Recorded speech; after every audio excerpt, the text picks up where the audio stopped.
അയോധ്യ രാമക്ഷേത്രത്തിലെ സംഭാവന ക്രമക്കേടുമായി ബന്ധപ്പെട്ടുകൊണ്ടുള്ള അന്വേഷണം പുരോഗമിക്കുന്നതിനിടെ ഓരോ ദിവസവും വലിയ ഞെട്ടലും നടുക്കവും ഉളവാക്കുന്ന വിവരങ്ങളാണ് പുറത്തു വരുന്നത്.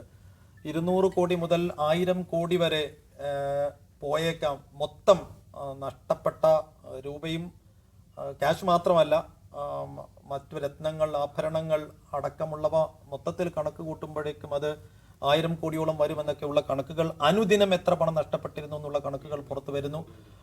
എന്തായാലും രാജിവെച്ച ട്രസ്റ്റ് മുൻ സെക്രട്ടറിയായ ചമ്പത്ത് റായിക്കെതിരെ അന്വേഷണം നീളുകയാണ്. അദ്ദേഹത്തിന്റെ ആസ്തിയിലേക്കും അന്വേഷണം പോകുന്നു. SIT ഇത് സംബന്ധിച്ച വെളിപ്പെടുത്തലുകൾ ഓരോ ദിവസവും പുറത്തുവിടുന്നുണ്ട്. അതിനിടെയാണ് ഇപ്പോൾ ഓൾറെഡി പ്രതിരോധത്തിലായ VHP ഇപ്പോൾ ഈ വിഷയം ഒരു ആയുധമായി ഉയർത്തിക്കൊണ്ടുവരുന്ന പ്രതിപക്ഷ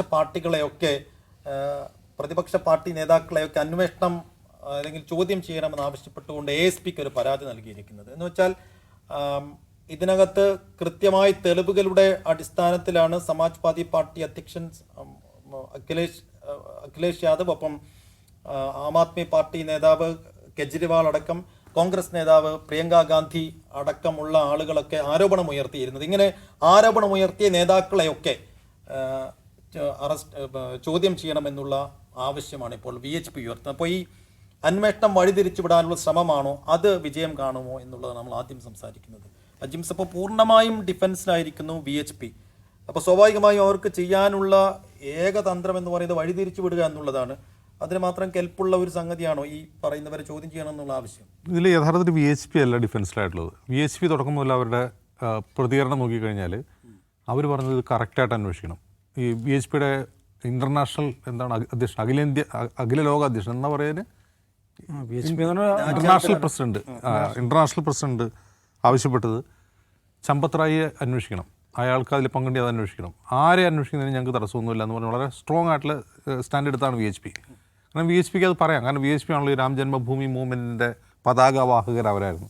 അവർ പറഞ്ഞു ആരെ കുറിച്ചുമുള്ള അന്വേഷിച്ച ഒരു പ്രശ്നമില്ല എന്നാണ് അവരന്ന് പറഞ്ഞത്. ഇതിൻ്റെ ഒരു കുഴപ്പം എന്താണെന്ന് വെച്ചാൽ നമ്മൾ ശ്രദ്ധിക്കേണ്ടത് BJPയുടെ RSSൻ്റെ സൈലൻസ് ആണ്. RSS ഒന്നും മിണ്ടുന്നില്ലല്ലോ, BJP മിണ്ടുന്നില്ല. ഒരു ട്വീറ്റ് RSS അത് മാത്രം ഇറക്കിയാൽ മതിയോ? ഹൊസബാലയുടെ ഒരു ട്വീറ്റ് മതിയോ? ഒന്ന് ആലോചിച്ച് നോക്ക്. ഇപ്പോൾ RSSനെ സംബന്ധിച്ച് എന്താണ് രാമക്ഷേത്രം? വരാൻ പോകുന്ന ഹിന്ദു രാഷ്ട്രത്തിൻ്റെ തലസ്ഥാനമാണ്, അതിൻ്റെ ആസ്ഥാനമായ ഒരു പ്രതിഷ്ഠിത സ്ഥലമാണ്. അപ്പോൾ അത്രയും വലിയൊരു കൊള്ള അവിടെ നടന്നു കഴിയുമ്പോൾ ഹൊസബാലയുടെ ഒരു ട്വീറ്റ് മതിയോ? പോരാ. ഈ ട്രസ്റ്റ് രൂപീകരിക്കാൻ മുൻകൈ എടുത്ത് പ്രൈം മിനിസ്റ്റർ ഓഫീസാണ്, പ്രധാനമന്ത്രിയാണ്. അതിൻ്റെ പ്രാണപ്രതിഷ്ഠ നടത്തിയത് പൂജാരിമാരല്ല, പ്രധാനമന്ത്രി നേരിട്ട് നിന്നാണ്. മോദി എന്തെങ്കിലും പറഞ്ഞു ഇതിനെക്കുറിച്ച്? അപ്പോൾ ഇതിൽ വളരെ ഡെഫനിങ് സൈലൻസ് എന്ന് പറയാവുന്ന RSSൻ്റെയും BJPയുടെ ഭാഗത്തുനിന്നുണ്ട്. ആകെ ആവശ്യപ്പെടുന്നത് VHP മാത്രമാണ്. VHPയുടെ പഴയ നേതാക്കളും പുതിയ നേതാക്കളുമാണ് ഇതിനെക്കുറിച്ച് സംസാരിച്ചുകൊണ്ടിരിക്കുന്നത്. ഇവരും മിണ്ടുന്നില്ല. അപ്പോഴാണ് അതെന്തുകൊണ്ട് മിണ്ടാത്തതെന്ന് വെച്ചാൽ ഇത് വലിയ ഡാമേജ് ഈ സംഘപരിവാർ എക്കോസിസ്റ്റത്തിന് ഉണ്ടാക്കിയിട്ടുണ്ട്. കാരണം സംഘപരിവാർ കെട്ടിപ്പൊക്കി വന്ന അവരുടെ രാഷ്ട്രീയമായ അടിത്തറ തന്നെ ഈ രാമക്ഷേത്രവുമായി ബന്ധപ്പെട്ടാണ്. കേവലം 2 സീറ്റിൽ നിന്ന് അവർ 82 സീറ്റിലേക്കും പിന്നീട് ഇപ്പോൾ കേവല ഭൂരിപക്ഷത്തിലേക്കും 3 ടേം ഭരിക്കാനുള്ള അധികാരത്തിലേക്ക് എത്തിച്ചത് രാമക്ഷേത്രമാണ്.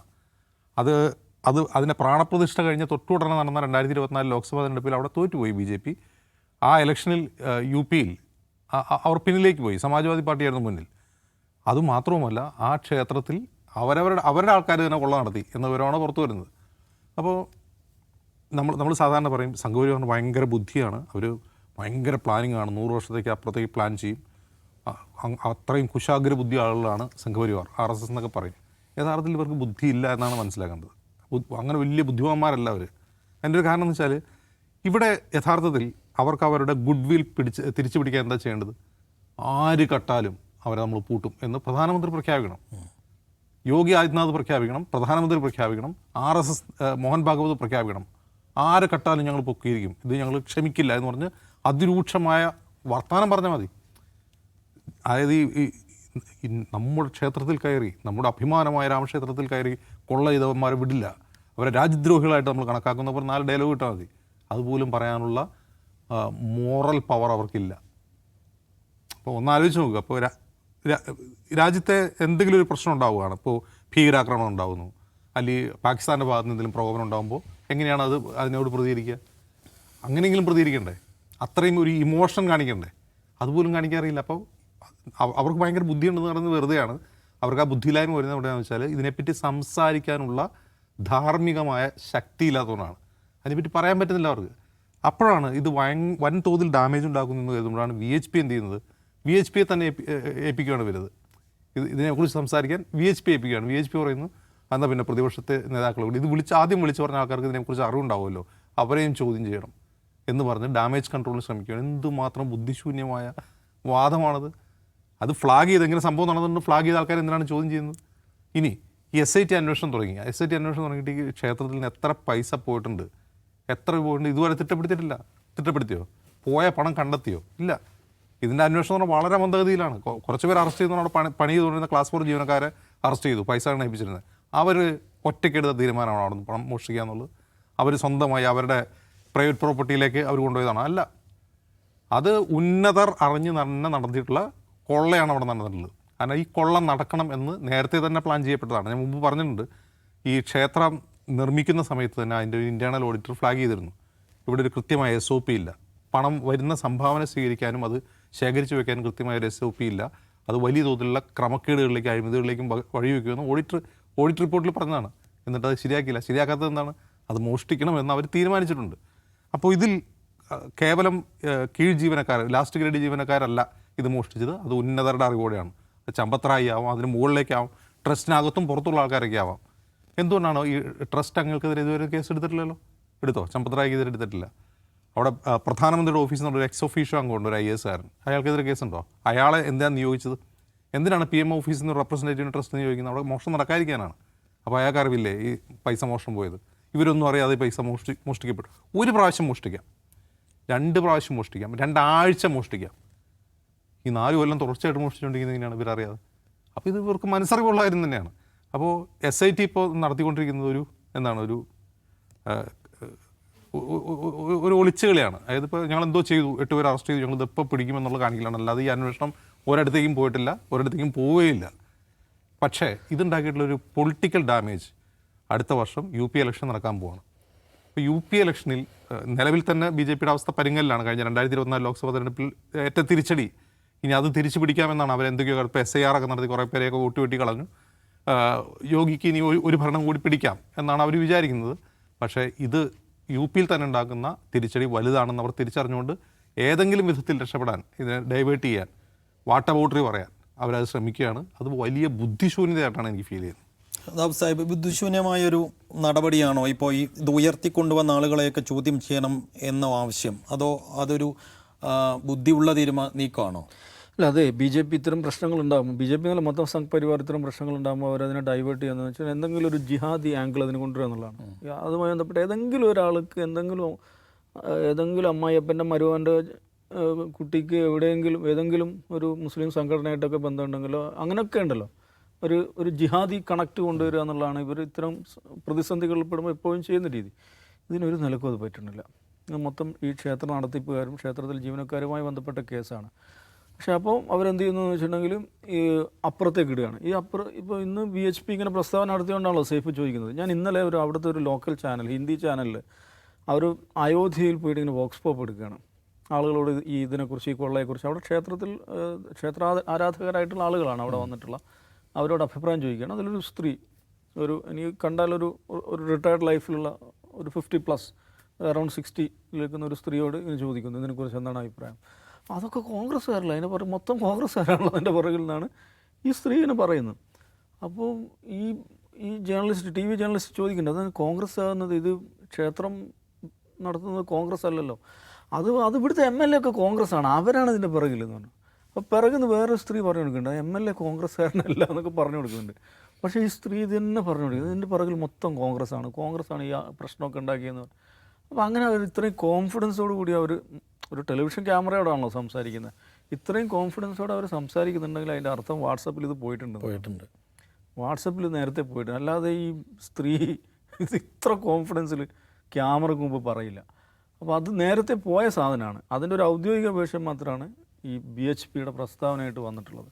അപ്പോൾ അതുകൊണ്ട് ജിഹാദി ആംഗിൾ കൊണ്ടുവരാൻ പറ്റാത്തതുകൊണ്ട് കോൺഗ്രസ്സാണ്, SP ആണെന്ന് പറയുമ്പോൾ മുലായം സിംഗ് അല്ല, അഖിലേഷാണ് ഈ വിഷയം ആദ്യമായിട്ട് പബ്ലിക്കിൽ റൈസ് ചെയ്യുന്നത്. അങ്ങനെ പിടിച്ചിരിക്കാൻ പറ്റുമെന്നായിരിക്കും അവർ നോക്കുന്നത്. പക്ഷേ എന്നെ അത്ഭുതപ്പെടുന്ന കാര്യം ഇതല്ല. ഇപ്പം അടുത്ത കാലത്തായിട്ട് വന്നുകൊണ്ടിരിക്കുന്ന ഓരോ വിഷയങ്ങൾ, ഇപ്പം നീറ്റ് എക്സാം ആകട്ടെ, നമ്മുടെ ഈ ഫ്യൂവൽ ഇത് എന്താണ് എത്തനോൾ, E20 പെട്രോളുമായി ബന്ധപ്പെട്ട പ്രശ്നമാകട്ടെ, റാം ടെമ്പിൾ ഇഷ്യൂ ആകട്ടെ, ഇതെല്ലാം BJPയുടെ കോർ വോട്ടേഴ്സിനെ അഫക്റ്റ് ചെയ്യുന്ന ഗുരുതരമായിട്ടുള്ള വിഷയങ്ങളാണ്. ഈ നോക്കൂ, E20 ഇതുമായി ബന്ധപ്പെട്ട ആ യൂട്യൂബർ ഉണ്ടല്ലോ, അതാണ് അവിനാഷ് മിശ്ര, ഈ ദശലക്ഷക്കണക്കിന് ആളുകളാണ് അത് കണ്ടിരിക്കുന്നത്. അദ്ദേഹം പറയുന്ന ഒരൊറ്റ കാര്യമുണ്ട്, 2023 ഇത് മാൻഡേറ്ററി ആക്കുന്നു, E20 പെട്രോൾ മാൻഡേറ്ററി ആക്കുന്ന സർക്കാർ തീരുമാനം വന്നതിന് ശേഷം ഇദ്ദേഹത്തിൻ്റെ മക്കളുടെ 2 മക്കളുടെ നിഖിൽ ഗഡ്കരിയുടെയും സാരംഗ് ഗഡ്കരിയുടെയും ഈ അഗ്രോ ഇൻഡസ്ട്രിയൽ കമ്പനികളിലുണ്ടായിട്ടുള്ള വളർച്ച, കോടികളുടെ വളർച്ചയാണ് അതിനുണ്ടായിട്ടുള്ളത്. ഈ ഒരൊറ്റൊരു പോയിൻ്റ് ഉണ്ടല്ലോ, ഇവിടെ ഏതെങ്കിലും ഒരു കോൺഗ്രസ് നേതാവ് ഇതേക്കുറിച്ച് സംസാരിക്കുന്നുണ്ട്? ഈ 3 വിഷയങ്ങൾ, നീറ്റ് ആവട്ടെ, ഈ E20 എത്തനോൾ ഇതാവട്ടെ, ടെമ്പിൾ ഇഷ്യൂ ആവട്ടെ, BJPയെ സംബന്ധിച്ചിടത്തോളം അതിൻ്റെ കോർ വോട്ട് ബാങ്കിനെ സ്പർശിക്കുന്ന പ്രശ്നങ്ങളാണ്. അതിൽ നീറ്റും ഇതും ഈ പെട്രോളിൻ്റെയും വിഷയം എല്ലാ വിഭാഗം ജനങ്ങളെയും ബാധിക്കുന്നതാണ്. ടെമ്പിളുമായി ബന്ധപ്പെട്ട വിഷയം വിശ്വാസികളായിട്ടുള്ള ആളുകളെ ബാധിക്കുന്ന വിഷയമാണ്.